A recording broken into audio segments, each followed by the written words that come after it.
In a new interview, Megadeth frontman Dave Mustaine has been reminiscing about his time in thrash metal legends Metallica.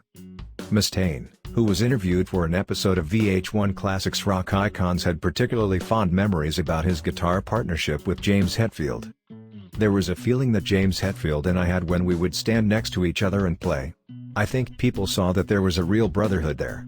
We were a really great guitar duo." He also described how his anger at being fired from Metallica led him to form Megadeth. "Growing up and having all of the defense mechanisms I'd gotten over the years, I was pissed. I was gonna fight. I mean, when you're scratching and clawing to have something to eat, someone takes away your livelihood. This means war. I don't really know that when Megadeth started that it was anything other than just pure revenge. It was all about, you know what? You're not gonna make me that kid, the one that's picked last again. We wanted to be the utmost heaviest, ultra-furious metal band. Period. It doesn't sound like my last band. I wanted to do it for me, not because of something I lost. It was because of what I still had. For me, wanting to be the best is something that has driven me for a very long time. And wanting to be the biggest band in the world, well, that's not gonna happen. But having some self-respect, being able to know that there aren't very many people that can do what you do, that's cool." Guitar World magazine opened up its vaults to unveil Metallica's guitar duo, discussing some of the crucial songs that made their careers. Discussing Fade to Black, the song known as one of somewhat controversial Metallica tunes, as well as the one that marked the beginning of sellout accusation on the fans' behalf, James pointed out that getting stuck like their peers Exodus or Slayer was never the group's plan. "That song was a big step for us. It was pretty much our first ballad, so it was challenging and we knew it would freak people out," James said. "Bands like Exodus and Slayer don't do ballads, but they've stuck themselves in that position, which is something we never wanted to do. Limiting yourself to please your audience is bullshit." Taking a chronological step back, the pair talked about the Four Horsemen, explaining how they basically upgraded Dave Mustaine's The Mechanics track, later released on Megadeth's 1985 debut Killing Is My Business, and Business Is Good. Dave brought that song over from one of his other bands. Back then it was called The Mechanics. After he left Metallica, we kind of fixed the song up. The lyrics he used were pretty silly. The matter of song inspiration also popped up on a few occasions, with Hetfield explaining how the inspiration for Seek and Destroy came from a Diamond Head song Dead Reckoning. "I used to work in a sticker factory in LA, and I wrote that riff in my truck outside work." What is your favorite Metallica album and why? Tell us in the comments below. Rumors that Metallica once considered firing Lars Ulrich have been just that, until now. Guitarist Kirk Hammett, in an interview with PYX106, confirms that the group actually talked about letting its co-founding drummer go, though Hammett is quick to caution against making too much about it. "You know, that was just an old thing. I think at one point or another, we were pissed off at Lars, around maybe 1985 or something. We were unhappy, and we might have grumbled something to someone. And then that person might have picked up on it and made it something a lot bigger than it actually was." Over time, Metallica apparently worked out whatever issue there had been with Ulrich 30 years ago. To be completely honest, Lars has a lot of drive, and that's a part of the reason why I love the man. His drive and his motivation is just so intense, you know? In a recent interview with UK's Metal Hammer magazine, Metallica's Kirk Hammett pondered the future of the guitar in light of the troubles facing iconic brand Gibson, who filed for Chapter 11 bankruptcy protection earlier this year.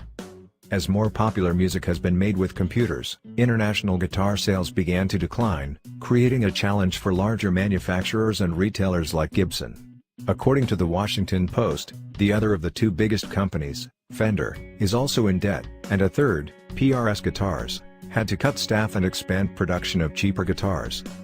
Hammett said, "I don't know what the fuck it is, but people seem to be seeing the guitar in a different light and passing them up for fucking samplers and whatnot. Maybe it's a sign of the times. Like all instruments, there's a time when it goes out of fashion." In the early 80s, the guitar wasn't as popular as it became again in the mid-80s, so we'll see what happens as far as enthusiasm is concerned with the actual act of making music with a guitar.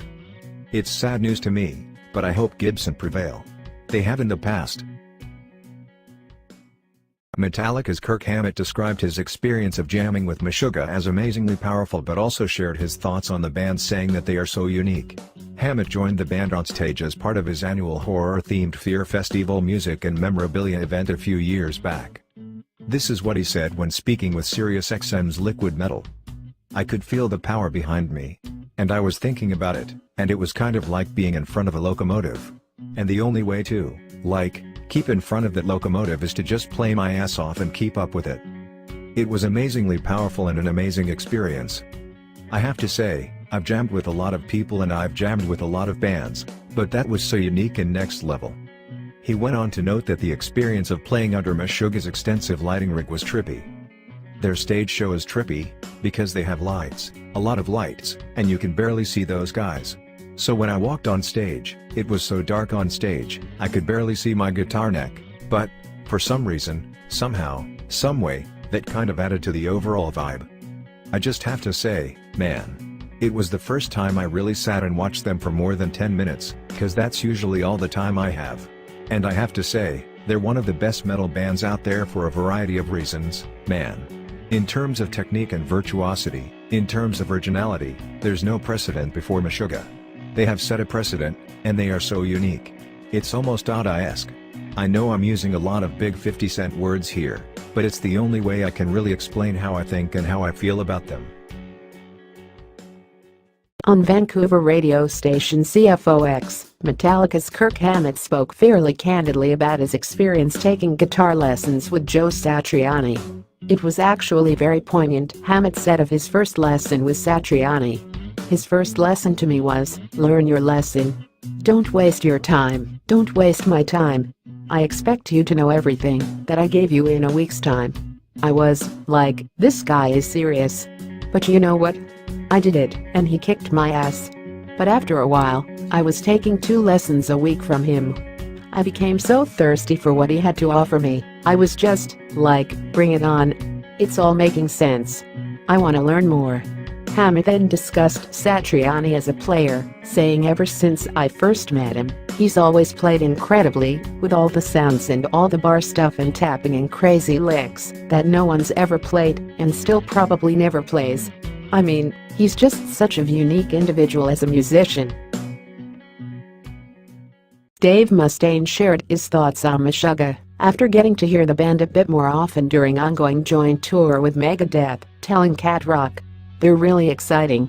It's not even because the drumming is so complicated, really it's just 4/4 timing the majority of the time. But the way the songs are, and how unique they are, they take on a characteristic of their own. You could so easily get lost trying to follow. What do they call that? Algebra metal or something like that? All these timings and stuff like that. You know, the stuff I listened to growing up, the new wave of British heavy metal. It was straightforward riffing like AC/DC. And then going into Priest and Maiden, and then getting into heavier stuff, Motorhead, Diamond Head, Merciful Fate, everything was straightforward. So having a tour with Megadeth, Meshuggah, Tesseract, and Lil Ake where we have these young exciting bands, it's always really entertaining, because I get to see stuff I never would have been compelled to pick up in a record store. It opens my mind a lot. I remember the first time I took out this really great band called the Dillinger Escape Plan. I couldn't understand it, but I just knew they were really exciting. It's the stuff you don't understand you most often miss out on. I wanted to understand, so we took them out on Big Enter. It was a great experience. I thought they were terrific. And that was my introduction to that type of crazy, cerebral metal." He also talked about drummer Dirk Verburen, saying, "As good as Adler was, Dirk's feet are more advanced. I didn't think that was possible, because Chris is such a great drummer. There's a reason why Chris recommended Dirk, and I love him for that. I think that he's a really solid friend for making that recommendation, cause a lot of guys wouldn't do that. He's a true friend, and I was stoked having him in the studio. Dirk is one of the most pleasant, easy to get along with guys I've ever met in my life. I'll walk up to him, and he'll smile, and lean forward, and pat me on the back. He goes, 'How's it going, buddy?' I could say, 'Oh man, anything.' 'Oh, okay buddy.' He smiles and pats me, cause he's just a happy guy." In an old interview from a 1994 Guitar World article, Yngwie Malmsteen was asked to do a blind critique of some of the bands and guitar players of the time. Yngwie gets played Metallica's song Master of Puppets. He has great things to say about the band except for the guitarist, Kirk Hammett. This is what he said. "That's Metallica, I love it. This is maybe the second or third time I've heard this song, and the first time I've heard the live version. My old drummer and keyboardist liked Metallica a lot, and they played this song around the time I was recording Odyssey, 1988. I liked it then and I like it now. Of all the bands that play this type of music, Metallica is the best. James Hetfield sings better than all the other vocalists, and Lars Ulrich is a great drummer. I feel some sort of connection with them. I think the band heard some of my early demos, which sounded something like this." Malmsteen demos first surfaced on college radio stations in Northern California, where Metallica is based. "I'm not saying I influenced them, but maybe I did. Overall, the band has a great sound. But I think the lead guitar player, Kirk Hammett, is not very good. He can play fast and is pretty good at it. But his choice of notes and sense of pitch are very bad. I don't think that he plays with musicality, or plays in tune. Rather than lifting the song, his solo seems to be the anticlimax." Would you agree or disagree with Yngwie Malmsteen? What's your opinion on Kirk Hammett's guitar playing? Tell us in the comments section down below. Back in 2014, neoclassical guitar virtuoso Yngwie Malmsteen gave an interesting yet controversial opinion on Ibanez guitars. In an interview he was asked what it was about the Stratocaster that has kept him so devoted to it all these years. He replied saying, "Well, it's kind of the original instrument, everything else is a copy of it, you know. All the Ibanez and stuff like that's just a copy. It's like a bad copy, really. It's the same design but it's a bad copy. I'm an original, very purist kinda guy," he added. "That's why I use Marshalls, Ferraris, whatever. I like the original stuff." He also said some interesting things about Gibson guitars. "Yeah, Les Paul's nice being a piece of furniture, it's nice to look at. But it wouldn't survive 5 minutes with me on stage. What do you think about this? Are Ibanez guitars really bad copies of the original Fender Strat? And what do you think he is trying to say about Gibson? Comment your thoughts and opinions down below."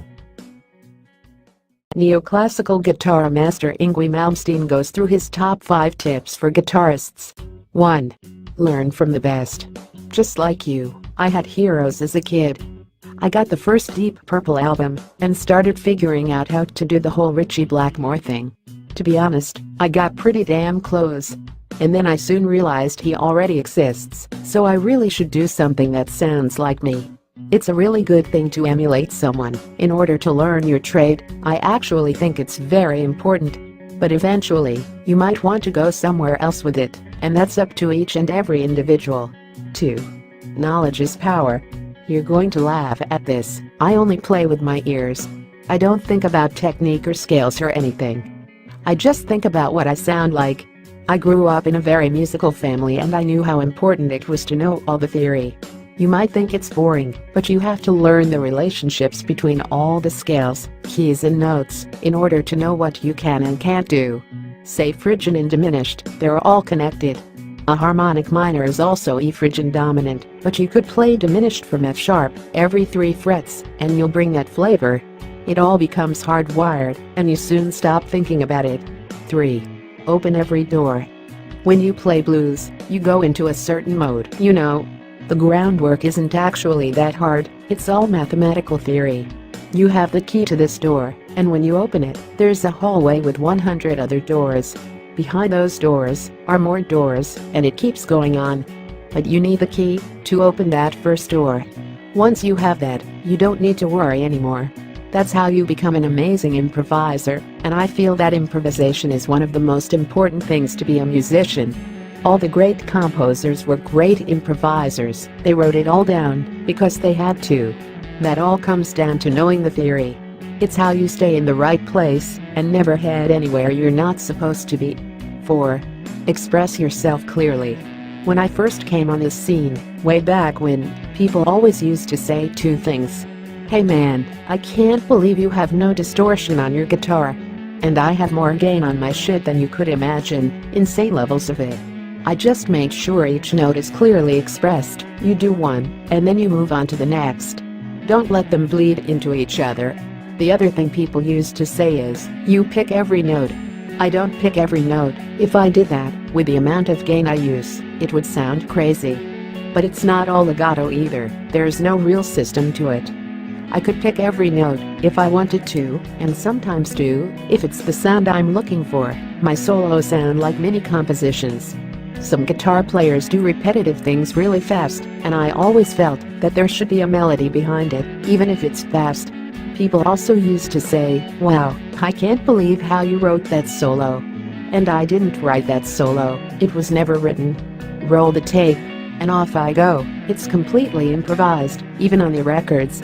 If there's a catchy phrase, sure I will use it, but more often than not, I play something a bit different. 5.